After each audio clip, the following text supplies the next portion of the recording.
Ivan में इस समय चुनाव को लेकर के हलचल मचा है सर, उस पे कुछ कहना चाहेंगे? उसमें क्या है, पार्टी टिकट देगी तो लड़ेंगे हम। पार्टी को निर्णय लेना है, पार्टी अपना सर्वे कराएगी। हम मिले थे अपने शीर्ष नेतृत्व से, हमने कहा था कि गुए खेत बटैया नहीं दिया जाता है। जो बंजर होता है, जो उबड़ खाबड़ होता है, चौड़ा होता है, उसको बटैया दिया जाता है। बार बार सीमान को जदयू के देने का कोई औचित्य नहीं है। हमने अपने प्रदेश नेतृत्व और केंद्रीय नेतृत्व से यह अवगत करा चुके हैं। फैसला तो नेतृत्व को करना है। चलिए, नमस्कार, मैं हूं अनु और आप देख रहे हैं हकीकत न्यूज। और इस वक्त पहुंचे हुए हैं मैरवा के लक्ष्मीपुर ओवरब्रिज के सांस्कृतिक पब्लिक स्कूल में, और जहां पे हमारे पूर्व सांसद पहुंचे हुए हैं ओम प्रकाश यादव जी। उनसे थोड़ी बात करेंगे क्योंकि इस समय पे थोड़ा सा लेट हो गए हैं, लेकिन आए तो जरूर हैं। आइए बात करते हैं। जी सर, स्वागत है आपका। देखिए, निश्चित रूप से हम क्षमा चाहेंगे कि हम लेट से आए हैं, लेकिन बच्चों का कलाकृति के बारे में सुन करके बड़ी प्रसन्नता हुई कि बच्चों में होनहारी और उनमें योग्यता है, और वो अपना प्रदर्शन यहाँ लोग प्रदर्शित किए हैं। कोटि कोटि उनके उज्जवल भविष्य की हम कामना करना चाहेंगे। और यहाँ के शिक्षक वृंद को हम चाहेंगे कि उन लोगों के द्वारा बच्चों का जो संस्कार दिया गया है, जो शिक्षा दीक्षा दी गई है, वह काफ़ी उत्तम है। इस संस्कृति इंटरनेशनल स्कूल की कुशलता, सफलता, उन्नति, प्रगति की हम शुभकामना देना चाहेंगे। ईश्वर करे इसी तरह सुदूर देहाती क्षेत्र में इसे विद्यालय तरक्की करते रहे, उन्नति प्रगति करते रहे। जिस जगह पे ये स्कूल है सर, देखा जाता है कि गांव के लोग ज्यादा होते हैं, आर्थिक व्यवस्था कम होती है और सपने हजार होते हैं, क्योंकि हर कोई चाहता है कि शिक्षा के क्षेत्र में आगे बढ़े और कहीं ना कहीं जिले और क्षेत्र का, देश का नाम रोशन करे। तो उस प्रकार से ये सांस्कृतिक पब्लिक स्कूल किस दिशा में लेकर के जाना चाह रहा है? देखिए, पढ़ने वाले बच्चों को कठिनाई से सामना करना होगा। हर परिवार में हर तरह का दिक्कत है, कठिनाई है, तंगी और तबाही है, लेकिन हमारे पूर्वजों ने जो सीख दिया है, जैसे अमेरिका दुनिया का सबसे शक्तिशाली राष्ट्र है, वहाँ का एक लड़का इब्राहिम लिंकन सरकारी पुल के नीचे बैठ करके अध्ययन करके, और सिर्फ अपनी योग्यता और अध्ययन विद्यता की वजह से उस देश का, अमेरिका का राष्ट्रपति बना इब्राहिम लिंकन। अपने ही देश में आइए, भीमराव अंबेडकर अपने समाज में बहुत चरम सीमा पर था, देश गुलाम था।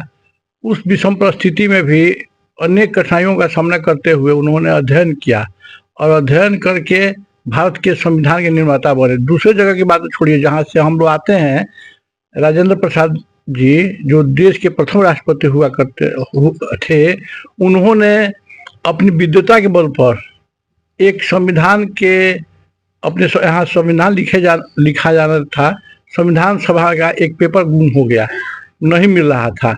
राजेंद्र बाबू एक बार पढ़े थे उस पेपर को, उन्होंने कहा कि मुझे याद है, आप लोग लिखिए, हम बोलते हैं। वो ब्रश कर रहे थे और लिखवा भी रहे थे, और बाद में मिला तो सेम मिला।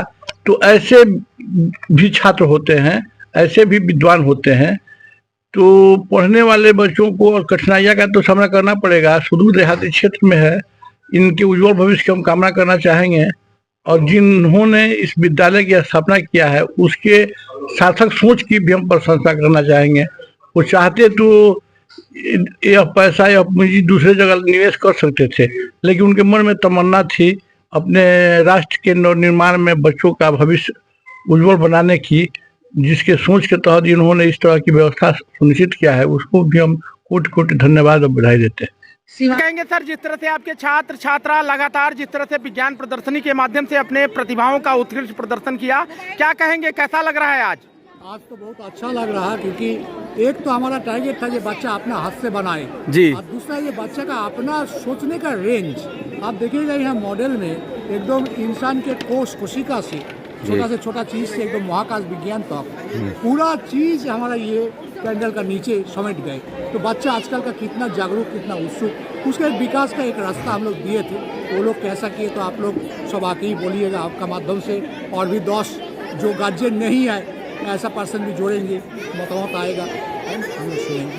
क्या कहेंगे यहाँ के स्थानीय जो लोग हैं, यहाँ के लोगों से क्या अपील करेंगे? तमाम छात्र अभिभावक हैं, उनसे क्या कहेंगे यहाँ पर? हम लोग का ये 17 से सारा इंडिया में नई शिक्षा नीति चालू होने जा रहा है एवं एक शिक्षा जगत में बहुत क्रांतिकारी स्टेप है ये। इसमें डिजिटल एजुकेशन, डिजिटल पढ़ाई लिखाई एवं साथ में बच्चा को लोकल अपना कल्चर को मर्यादा रख के ग्लोबल लेवल में कनेक्ट, यानी कि अच्छा इंग्लिश टीचिंग, अच्छा इंग्लिश कनेक्शन, ये दोनों चीज़ के हम लोग विशेष ध्यान दे रहे हैं। हम लोग उसी अनुसार ट्रेन टीचर ला रहे हैं, ट्रेन टीचर से जो टीचर्स आए उनको अच्छा से ट्रेनिंग दे रहे हैं। हम लोग आशा करेंगे जो आप लोग आइएगा, जो लोग अभी तक जोड़े नहीं है, आपका सजेशन दीजिएगा, क्रिटिसिज्म दीजिएगा, हम लोग का दरवाजा ऑलवेज खुला है। वेलकम। चल नाम बता दीजिए। मेरा नाम अभिजीत चक्रवर्ती, मेरा घर कोलकाता हुआ, हम सिवान का 15 साल का निवासी। सांस्कृतिक इंटरनेशनल स्कूल में विज्ञान प्रदर्शनी का हुआ आयोजन। मैरवा के राधे श्यामपुरम लक्ष्मीपुर रेलवे ढाला के समीप स्थित सांस्कृतिक इंटरनेशनल स्कूल में बच्चों में वैज्ञानिक सोच विकसित करने के उद्देश्य से विज्ञान प्रदर्शनी का आयोजन किया गया। इस प्रदर्शनी में पूर्व सांसद ओम प्रकाश यादव, जिला परिषद अध्यक्ष संगीता चौधरी, चेयरमैन प्रतिनिधि अभिमन्यु गुप्ता उर्फ सोनू, लोजपा नेता विनोद तिवारी सहित सैकड़ों अभिभावक पहुंचे हुए थे। इस प्रदर्शनी में स्कूल के 450 विद्यार्थियों ने अपने अपने मॉडल्स को प्रदर्शित करते हुए अपनी प्रतिभा को साबित कर सभी को प्रभावित किया। विद्यार्थियों के कई मॉडल आकर्षण का केंद्र बने रहे।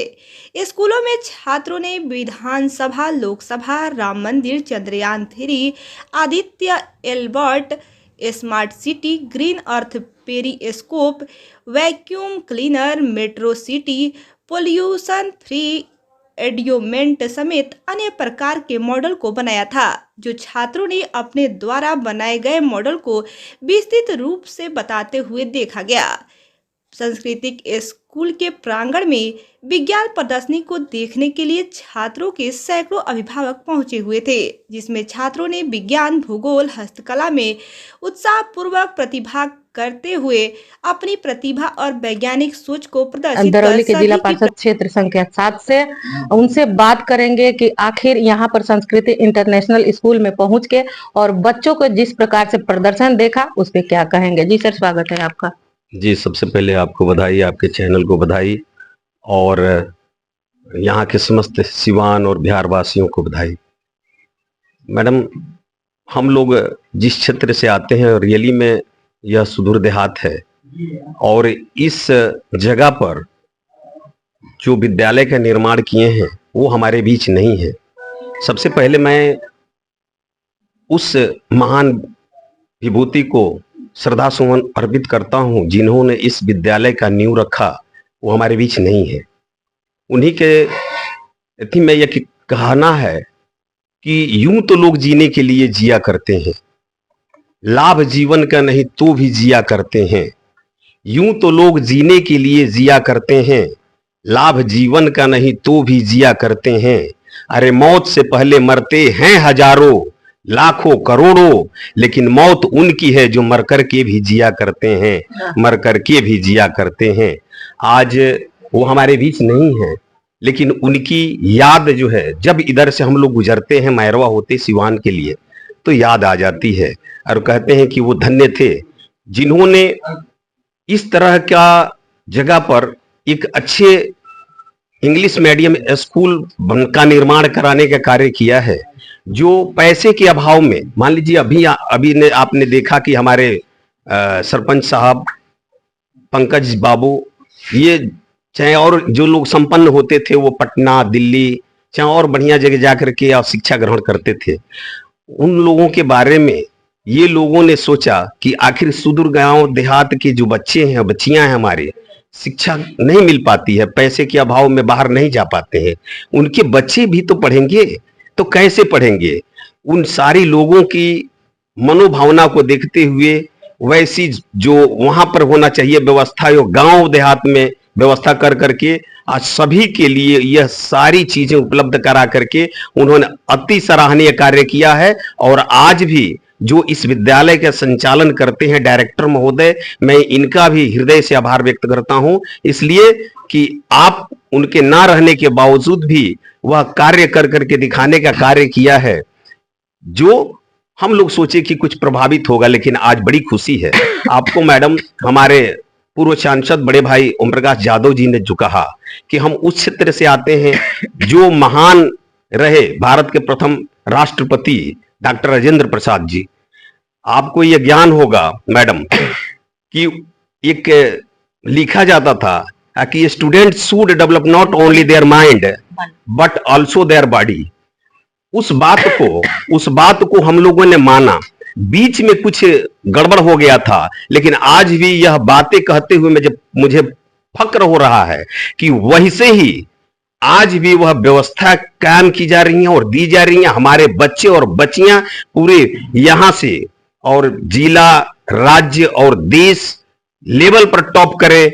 इसी तमाम बातों के साथ मैं सबका हृदय से आभार व्यक्त करता हूं और उन माताओं बहनों से ये कहना चाहता हूं कि आधे से आधे अन्न खाइए, लेकिन अपने बच्चे और बच्चियों को पढ़ाइए। बाबा साहब का भी यही मिशन था, हमारे मोदी जी का भी यही मिशन है, योगी जी का भी यही मिशन है और एक एक भारतीय जनता पार्टी के देव दुर्लभ कार्यकर्ताओं का भी यही मिशन है कि आप अपने बच्चों को पढ़ाइए। जय श्री राम जी, नमस्कार, धन्यवाद। सांस्कृतिक पब्लिक स्कूल का जो आज प्रोग्राम रखा गया सर, उस पे क्या करेंगे बच्चों की उज्जवल भविष्य के लिए? क्योंकि शिक्षा वो शेरनी का दूध है, जो पीता है वो दहाड़ता है और कलम में वो ताकत है जिसको लेकर के हम अपनी तकदीर और तस्वीर दोनों बदल सकते हैं। आइए बात करते हैं। जी सर, क्या कहेंगे? बिल्कुल, जो है जैसा आपने सही कहा कि कलम, तकदीर और तस्वीर दोनों चीज़ों को बदलने का एक बहुत बड़ा माध्यम होता है। आज हमने जो संस्कृति इंटरनेशनल स्कूल के बच्चों का जो यहाँ पे जो हमने प्रतिभा देखी, वो सच में बहुत सराहनीय था। सबसे पहले तो अच्छा लगा कि बच्चे ये पूछ रहे थे कि in which language you are comfortable. ये मेरे को बहुत अच्छा लगा कि यहाँ के बच्चे इंग्लिश में, और अच्छी कम्युनिकेशन स्किल भी थी। मैंने तो काफ़ी बच्चों से बोला कि आप इंग्लिश में ही बोलो। अच्छा लगा सुन करके। उनका जो प्रोजेक्ट था, जो स्टाइल था बनाने का, या उसके बारे में जो ब्रीफिंग कर रहे थे, उससे तो हम बहुत सेटिस्फाइड हैं, क्योंकि हम भी इसी तरह के स्कूल से पढ़े लिखे हैं। तो बड़ा अच्छा लगा। हमने भी कभी इस तरह का साइंस एग्जीबिशन किया था अपने स्कूल में, पटना में। तो सच में मेरे को लगा कि मैरवा में इस स्कूल में ये जरूर ये चीज है कि इस तरह की चीजें बच्चों को प्रोवाइड की जा रही हैं कि आने वाले टाइम में ये बच्चे बिल्कुल ही डेवलप करेंगे।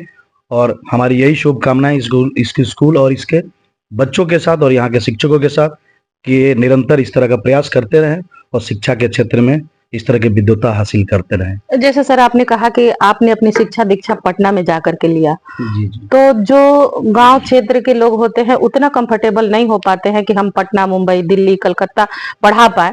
तो इस प्रकार से कहीं ना कहीं अपने मैरवा सीवान जिले में इस प्रकार के सांस्कृतिक इंटरनेशनल स्कूल चल रहा है, जो बच्चों की शिक्षा को लेकर के इतना बढ़िया काम कर रहा है।